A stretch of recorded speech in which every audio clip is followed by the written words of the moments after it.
My girlfriend mocked my stutter in public but acted supportive in private. When she didn't know I was near the door, I heard her telling her friends she only stayed with me for free rent. Her eviction notice was waiting the next morning. My girlfriend's laughter in that cafe was not the kind that warms you. It was the kind that cuts. I had stumbled over a word while ordering, my stutter catching, and before I could finish she exaggerated the sound, repeating it with a grin. The people around us chuckled, some awkwardly, some openly, and I stood frozen, my cheeks burning. She patted my arm as if it were harmless fun, but her eyes carried no warmth. That moment was the first time I realized her support might only be a mask. At home she wore that mask convincingly. My girlfriend would sit beside me, her voice soft, telling me she admired my strength. "You're brave," she'd say, "for speaking even when it's hard." I wanted to believe her. I clung to those words, even though her tone often carried a subtle impatience, a sigh hidden beneath the surface. When I struggled, she would nod, but her eyes flickered with irritation, as if my pauses were inconveniences rather than battles I fought daily. Small incidents piled up, each one a reminder of the divide between her private kindness and public cruelty. At a dinner party I tried to tell a story. My words caught, and before I could push through she leaned in, mimicking my stutter with a playful tone. "He always does this," she said, laughing as if it were a charming quirk. The room erupted in polite laughter, but I felt stripped bare. I smiled weakly, my hands gripping the edge of the table, wishing I could disappear. I convinced myself my girlfriend meant no harm. I told myself she was nervous, that she didn't realize how much it hurt. In private she would apologize lightly, saying, "You know I'm only joking." I nodded, swallowing the sting because I wanted to believe her. I wanted to believe that the woman who held my hand at night was the same one who stood beside me in public. But deep down I knew the truth. Her kindness was a mask, and every time she turned my weakness into entertainment, a crack formed in the foundation of our relationship.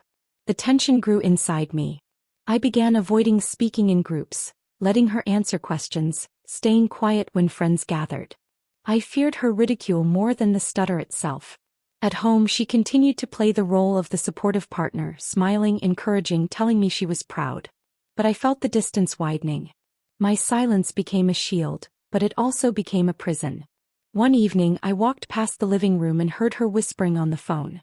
Her voice was low, but the words were clear. She was mocking me again, imitating my stutter, laughing softly with whoever was on the other end. My chest tightened. I stood there, hidden in the hallway, listening. For a moment I thought I must be imagining it, that my mind was twisting her words. But the laughter was real, the imitation unmistakable. I brushed it off, telling myself I was overreacting. I told myself she loved me, that she wouldn't truly mean it. Yet the seed of doubt had been planted. It grew quietly, feeding on every memory of her public mockery, every sigh of impatience, every laugh disguised as affection. At the grocery store, when I struggled to ask for a brand, she repeated my stutter loudly, making the cashier laugh. At a family gathering she told a funny story about my speech, exaggerating my pauses, while relatives smiled uncomfortably. At a friend's wedding she nudged me during a toast, whispering, "Don't trip over your words," loud enough for others to hear. At home she would stroke my hand and say, "I'm proud of you," but moments later sigh when I tried to explain something slowly. She bought me a book on confidence in speaking, presenting it as a gift, but her smirk told me it wasn't kindness, it was mockery wrapped in paper. A close friend noticed her behavior and quietly asked me, "Does she always do that?" I brushed it off, embarrassed. A colleague once defended me when she mocked me in front of others, saying, "He's braver than all of us for speaking despite challenges." That moment gave me strength, but she rolled her eyes. I had small victories, reading aloud without stumbling, but she dismissed them, saying, "It's just luck." I wrestled with the contradiction. The girlfriend who kissed me goodnight versus the one who laughed at me in public. I rationalized her actions, telling myself she was nervous, insecure, or joking. But the unease grew. I began journaling secretly, writing down every incident, every word, every laugh, as if documenting proof for myself. More phone calls overheard, more whispers of mockery. A moment when she told a friend, "He's so sensitive he can't even take a joke," not knowing I was in the next room. Each incident chipped away at the illusion, preparing me for the truth I would later hear at the doorway. I had just stepped into the hallway, the faint hum of voices drifting from the living room. At first I thought nothing of it. My girlfriend often chatted with her friends late into the evening. But then I heard my name followed by laughter. I froze, my hand resting lightly on the doorframe. Her voice carried clearly, sharp and mocking as she told them she only stayed with me because the rent was free. The words hit me like a sudden chill. My breath caught and I leaned closer, careful not to make a sound. She laughed again, louder this time, and her friends joined in. "He thinks I'm supportive," she said, her tone dripping with amusement. "But honestly, I couldn't care less.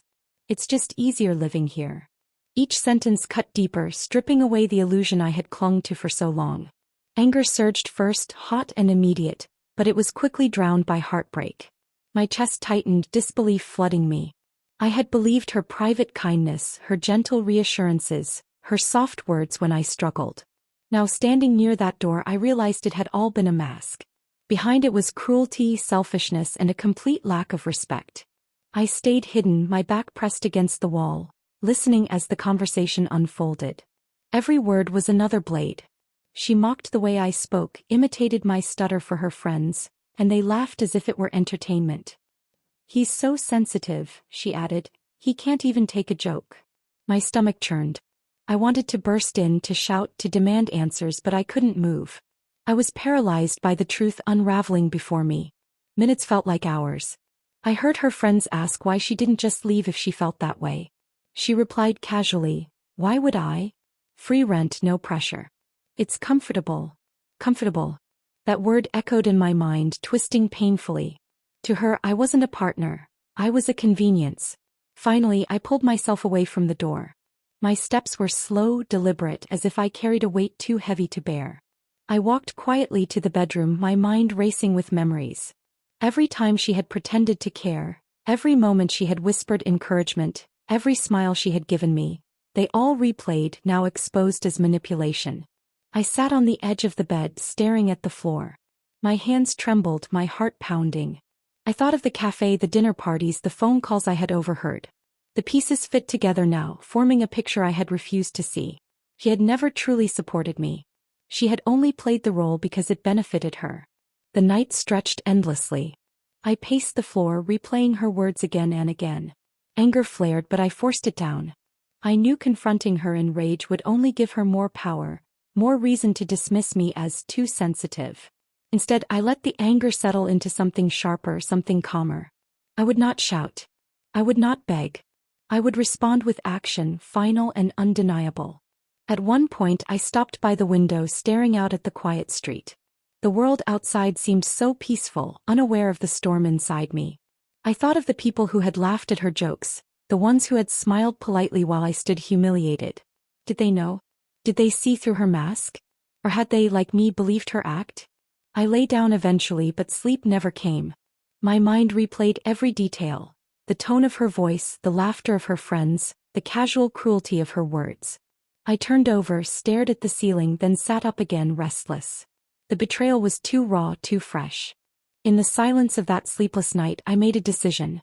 I would not confront her with anger.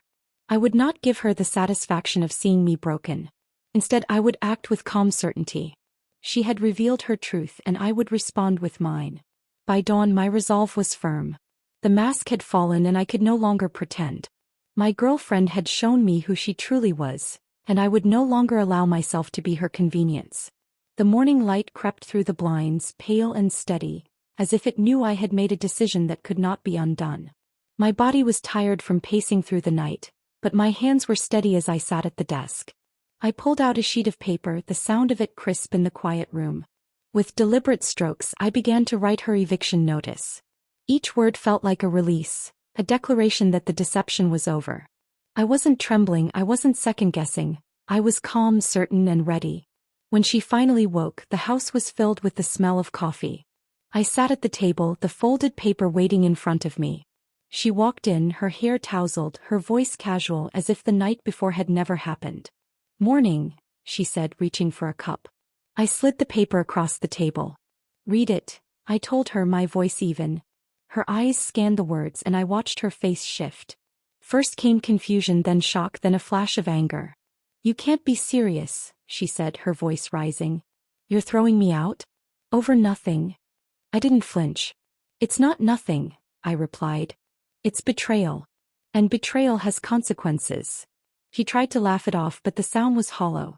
You're being dramatic, she said, waving the paper. We've had good times. You know I care about you. I leaned forward, my gaze steady. Respect cannot be faked. You mocked me, lied to me, and used me. That's not care. That's cruelty. Her anger gave way to pleading. She softened her tone, her eyes wide, her hands reaching across the table. Please don't do this.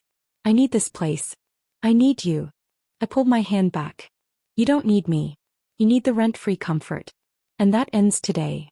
The silence that followed was heavy. She sat there, stunned, her mask slipping. For the first time she had no clever words, no rehearsed kindness. Just desperation. I stood, walked to the door and opened it wide. You have until tonight, I said. Pack your things. She left the table slowly, muttering under her breath, but I didn't chase her. I didn't argue. I had already won the only battle that mattered, the battle to reclaim my dignity. Later that day the news spread quietly among friends and neighbors. Some had suspected, others were surprised, but all offered words of support. A neighbor stopped me in the yard, her voice gentle. You did the right thing, she said.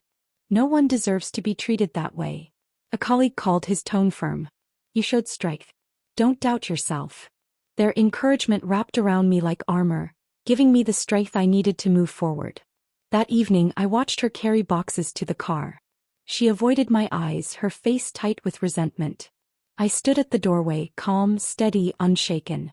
She paused once as if expecting me to change my mind, but I didn't. I simply said, goodbye. When the car pulled away the house felt different.